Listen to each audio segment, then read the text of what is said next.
Thank you guys so very much for joining us on this Saturday evening and watching our film Mind Over Matter here from the comfort of your home. It's very important to stay home and to be healthy at home right now, and we really appreciate you checking out our film Mind Over Matter. My name is Sébastien. I'm the director for the film, and I have the privilege to be joined by my two very close collaborators on this film, Brendan Mendenhall and James Munky Shaffer from the band KoRn. How are you guys doing? And are you guys at home and healthy and safe yourselves? I'm at home chilling, enjoying the rain. It's actually pouring here right now, so we don't get a lot of rain, so gotta enjoy it while we can. I actually have only left the house 2 times in 6 weeks, and that was only I had to take my daughter to get actually a vaccine, and she's healthy. It was just sucking, and then I went and got some groceries a couple of days ago, but I went at midnight, so there was not any people, and it was weird. It was this weird feeling out there that it was like all the streets were empty and kind of a peaceful and scary feeling out, which is just doesn't make sense to me. Peaceful and scary. It was just, I don't know. And maybe there's maybe there's a song there. Do you remember the very first time that you met James at a KoRn concert about 20 years ago? I mean, yeah, how could I forget? I used to go to shows really early and hang outside the band, and I was a kid, so I was like, I want to meet these guys. And I have this crazy KoRn tattoo on my back. And they pulled in and happened to see my tattoo from a window of the bus, sent one of the crew guys to come find me, and I fell backstage with James and Brian, and we've been friends ever since. I remember that.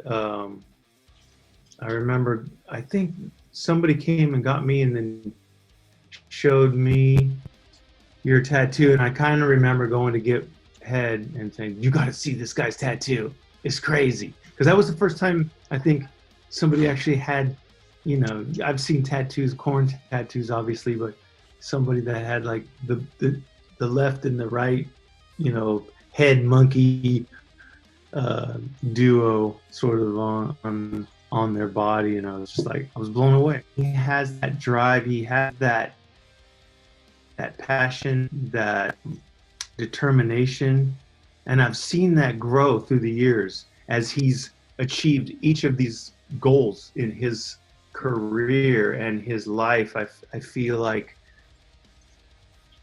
proud, like big brother or something to him. I see him make these and sometimes setbacks and the frustration, and I can relate to every bit of it because I've experienced it on some level in my own life, whether it's addiction and or finding myself stuck with just the challenges of learning music, practicing on a personal level daily, musically, and also in the business. There's so many challenges. Somebody that like Brandon can achieve these goals. Man, it's really inspiring, I guess. Thank you, man. Thank you. I think the business side of it is almost more challenging than sometimes the musical side of it, because there's so much of an aspect of convincing people to believe in you, give you a shot, and take a chance on you or your band that is much more challenging than getting in a room and jamming out some riffs with your guys. Since we're talking about getting in a room and jamming with your friends, let's talk about this really important scene in the doc where the two of you guys go in a recording studio here in LA and write and record a song together. What was that moment like for you, James, to collaborate with someone like Brendan and really witnessing him taking the reins, sort of? You know, I didn't have, I really had no expectations of what direction it was go, what we were going to create. It was all just kind of, we figured it out on the spot. Chris Collier, the engineer and producer, was able to kind of keep the boundaries of, you know, this would be a good verse, this would be a good chorus. And then that kind of freed us up to just stay creative. And Brandon was, you know, I just let him basically do his thing and followed his lead on the whole session. So Brandon, I'm looking at your webcam right now, and I see that there's a bunch of guitars on the wall, but one of them seems to be damaged. Is that the one that James broke at Aftershock 2016? That would be the one. Completely smashed. When I first looked at it, I thought that guitar on the wall was, you know, those Steinberger's guitar. So I thought that's what it was. And then it finally, I was like, oh, that's the guitar I smashed at the Aftershock show. You didn't know I was going to give you the guitar, huh? I had no idea anything was going to happen. And then, you know, when you smash the guitar, that was in itself, because of all the KoRn shows that I've seen, I don't ever think I've seen you break anything. So, and then you called me out on stage and was like, I'm going to give this to you, or, you know, what's left of it. And it's kind of funny, I got to give it to your tech. That thing still has all 7 strings and the Floyd Rose attached.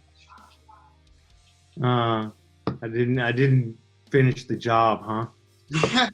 Being different and, you know, being bullied and the stereotypes that people have about cerebral palsy and bringing that all to this moment, I feel like was a good opportunity to kind of just say thank you, and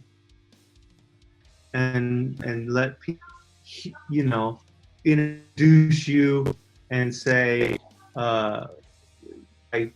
you should get to know him because his story is unlike any other, and I feel like it was a good moment.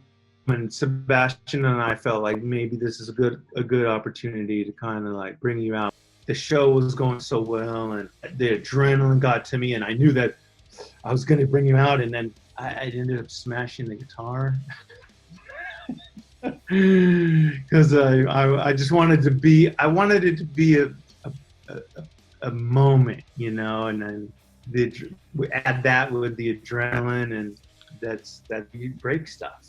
I'll tell you, I've been side stage for KoRn a bunch. I've been in the cage, but that moment coming out center stage in front of Jonathan's mic stand and all the people with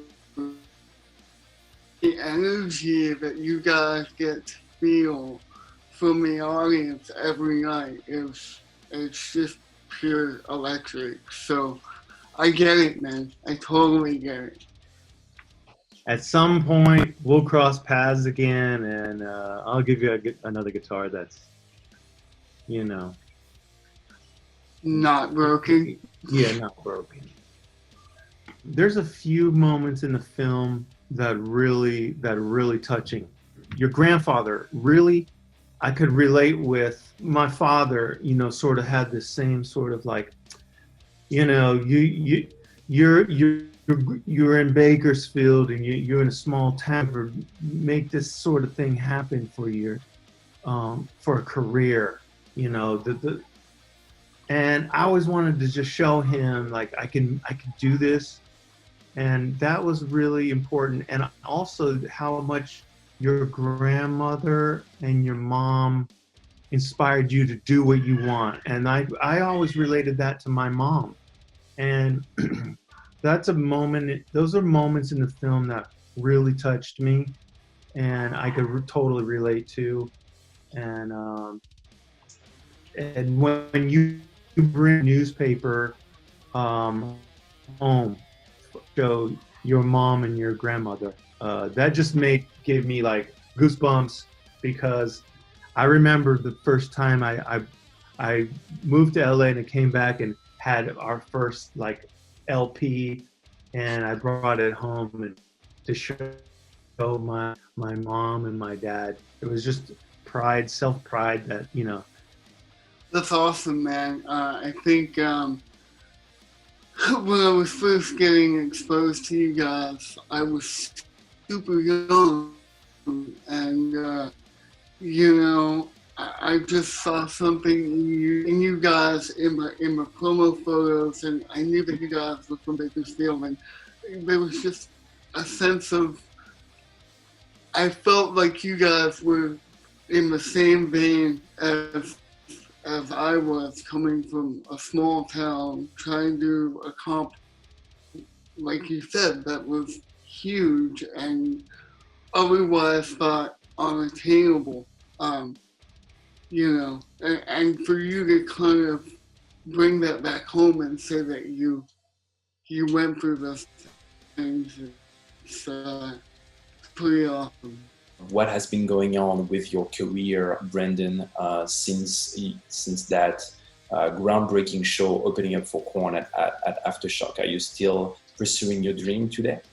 We opened the main stage and played for like 10,000 people that day. We've since done like 3 or 4 national tours supporting Flaw, Smile Empty Soul, Co-op, which is Alice Cooper's son, and now we're back home trying to finishing touches on the upcoming album, which Chris Collier is producing. So we'll have about 10 songs and hopefully a full-length album, as opposed to the EP that we put out in 2017.